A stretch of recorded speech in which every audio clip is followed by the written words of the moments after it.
Nous sommes au champ, nous sommes dans notre ferme où on nous recommande de faire l'agriculture intégrée parce qu'elle offre des avantages, des opportunités également. Eh bien, je vous invite de suivre ce reportage avant de recevoir notre invité. Le principe de l'agriculture intégrée fait appel à des pratiques agricoles menant à des aliments de qualité. Une technique qui utilise des moyens naturels et des mécanismes régulateurs proches de ceux qui existent dans la nature pour remplacer les apports coûteux et pour assurer une agriculture visant le développement durable. Cette technique s'illustre bien dans cette exploitation où plusieurs activités agricoles sont menées.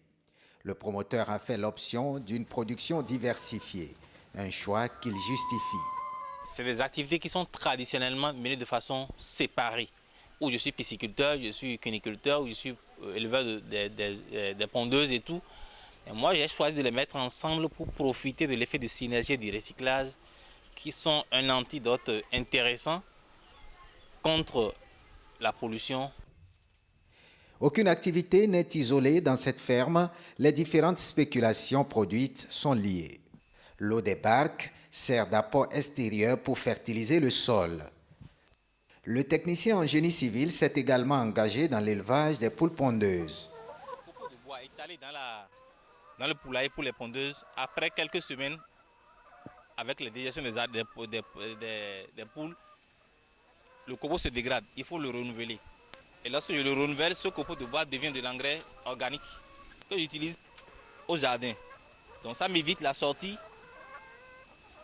Alors ce copeau n'est pas encore complètement dégradé, donc il n'est pas encore très riche, donc ce n'est pas la peine de renouveler. Donc j'utilise donc cet engrais organique au maraîchage. De cette façon, la production des œufs de table soutient, donc les pondeuses soutiennent le maraîchage. L'installation d'une telle exploitation agricole permettra aux producteurs de tirer le meilleur de leur activité. Mais reste qu'ils disposent de terres, une véritable problématique à régler au Bénin. Voilà, donc merci à vous, Koudous Abdoulaye, pour ce reportage. Nous avons déjà notre invité sur ce plateau, Madame Torinlo PJ, bonsoir. Vous êtes agroéconomiste. Nous sommes sur ce plateau pour parler justement de l'agriculture intégrée, de voir les opportunités qu'elle offre aux producteurs agricoles. Alors pour commencer déjà, est-ce que vous pouvez nous dire ce qu'on peut comprendre par agriculture intégrée? Merci. L'agriculture intégrée, il faut le dire, c'est une agriculture qui se base sur une approche, j'allais dire, systémique et donc qui utilise des modes de production qui sont économiquement rentables, respectueux de l'environnement et qui préservent la gestion durable des ressources naturelles. Et tout ceci pour assurer des produits de qualité, qui limitent tout risque, qui limitent les risques en termes de santé dès que nous les consommons. D'accord. Donc, pour faire très court, c'est ce que je pourrais dire sur ce que c'est que l'agriculture intégrée. Très bien. Merci d'avoir fait cette précision. Nous allons voir quelles sont les opportunités qu'elle offre. Et ma collègue Marchel Betoho m'a rejoint sur ce plateau. Bonsoir Marchel. Bonsoir Roch, comment allez-vous? Ça va très bien. D'accord. Nous parlons ce soir d'un monde agricole de l'agriculture intégrée. Et Madame Torinlo PJ nous définissait déjà ce qu'on entend par agriculture intégrée. Merci déjà d'avoir si bien planté le décor. Madame Peggy, vous avez tout à l'heure défini un peu l'agriculture intégrée. Moi, je voudrais qu'on puisse faire un peu l'état des lieux aujourd'hui. Au Bénin, est-ce que l'agriculture intégrée est déjà chose réelle ou est-ce que ça prend? Qu'est-ce qu'on peut dire?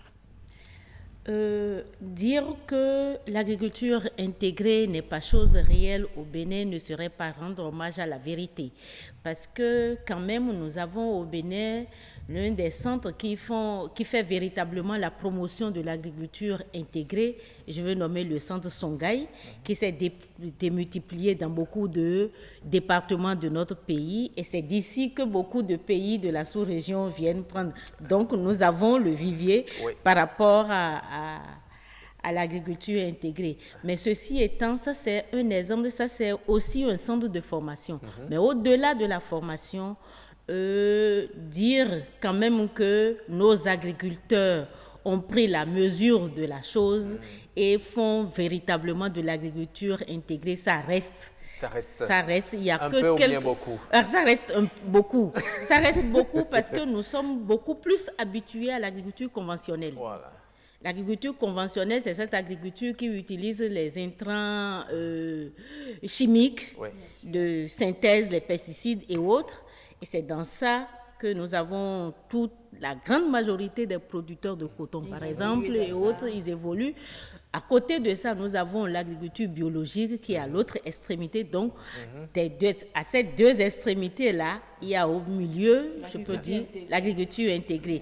Et donc, beaucoup de personnes ne s'y prêtent pas encore parce que probablement, ils n'ont pas toute l'information qu'il faut. Alors, vous êtes sur ce plateau pour nous donner toutes ces informations afin que beaucoup de personnes commencent à s'y intéresser. Oui. Est-ce qu'on peut davantage creuser au niveau de la résistance face à l'adoption de ce type d'agriculture? Pourquoi est-ce que les gens résistent encore? Est-ce parce qu'il y a des inconvénients ou bien est-ce que parce qu'il n'y a pas assez d'avantages autour de ça?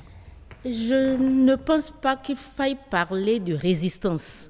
Parce que pour en arriver à parler de résistance, c'est que on est passé l'étape où on a apporté l'information suffisante aux gens, qu'ils connaissent tout ce qu'il y a, tous les contours, et qu'ils décident, et qu'on les ait sensibilisés, et qu'ils décident, ils résistent à l'adoption. Mais je ne pense pas qu'on soit encore là. L'agriculture intégrée n'est pas encore très bien connue. Il faut dire qu'elle est quand même assez récente comme mode de production agricole. Ah, d'accord. Même dans les pays européens, l'histoire de l'agriculture intégrée ne remonte pas très loin. Ça, les premières fermes, les premières exploitations qui se sont engagées, ça remonte en 1995. Très récent. Vous voyez que c'est assez récent.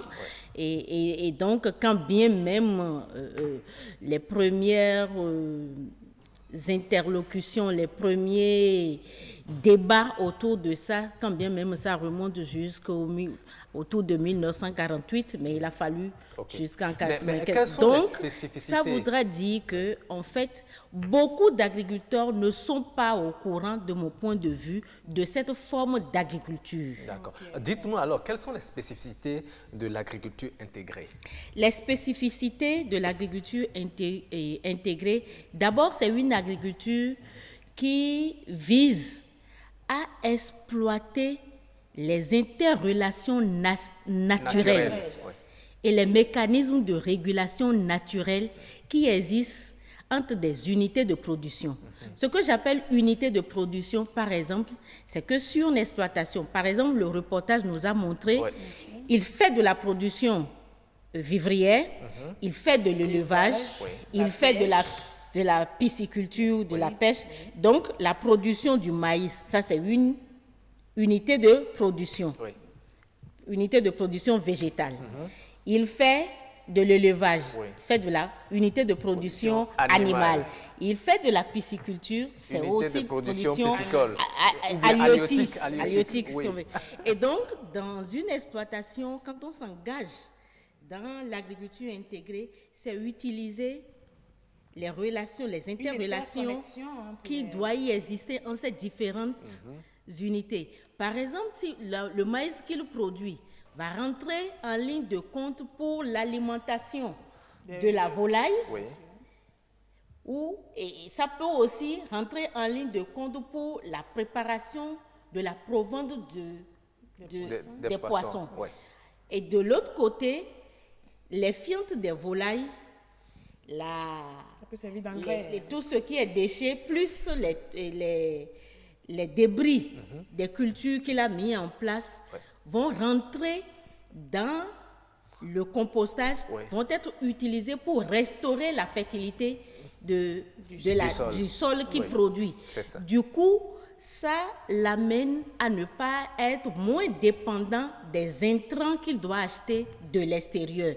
Parce que s'il n'avait pas ce système intégré en place et s'il n'utilisait pas cette interrelation naturelle, il va acheter des pesticides, des intrants, que ce soit biologiques ou chimiques, pour fertiliser sa terre, pour lutter contre des ravageurs. Or, quand il est dans le dispositif d'agriculture intégrée, on ne lutte plus contre les ravageurs parce qu'on utilise le mécanisme naturel, c'est le biocontrôle.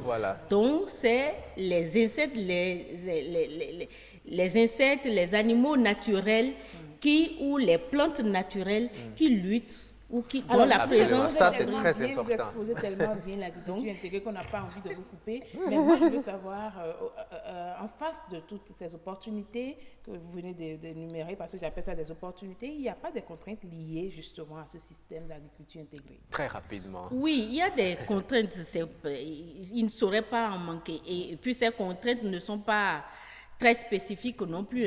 La grande majorité, c'est des contraintes de l'agriculture. D'abord, il faut avoir la terre.